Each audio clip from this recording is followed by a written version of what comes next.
निर्धनी संसार। तोहर आशीष के बिना निर्धनी संसार। अनधन लक्ष्मी तो छे कर हमरो माँ उद्धार। तोहर आशीष के बिना निर्धनी संसार। तोहर आशीष के बिना निर्धनी संसार।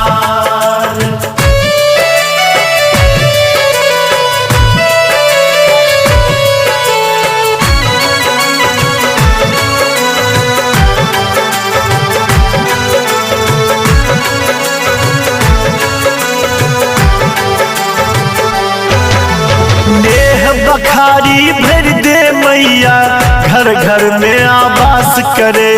खेखने रहल छो बेटा में गे अब ने तू निराश करे। अब ने तू निराश करे। अब ने तू निराश करे। दुख तेहने ने घेरलक। दुख तेहने ने घेरलक जे जर ले लगे कपार। तोहर आशीष के बिना निर्धनी संसार। तोहर आशीष के बिना निर्धनी संसार।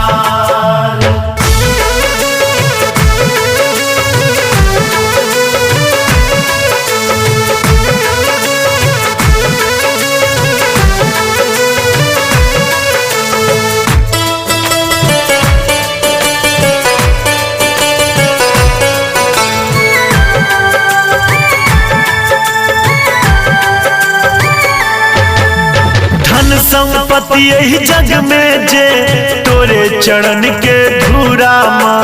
दुखिया भेल शरणागत छो सपना कर तो पूरा माँ। सपना कर तो पूरा माँ। सपना कर तो पूरा माँ। कर खाली मोर मैया।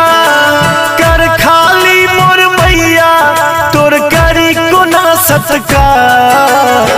तोहर आशीष के बिना निर्धनी संसार। तोहर आशीष के बिना निर्धनी संसार।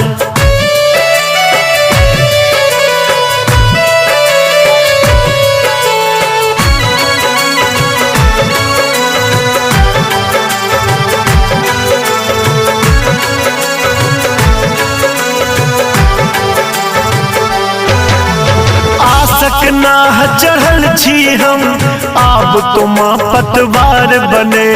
माधव मैया सुख मांग मिसिए तो उपकार करे। मिसिए तो उपकार करे। मिसिए तो उपकार करे। दीनहीन लेल खोले।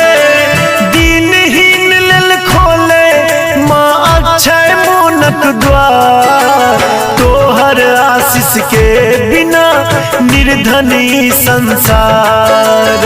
तोहर आशीष के बिना निर्धनी संसार। तोहर आशीष के बिना निर्धनी संसार।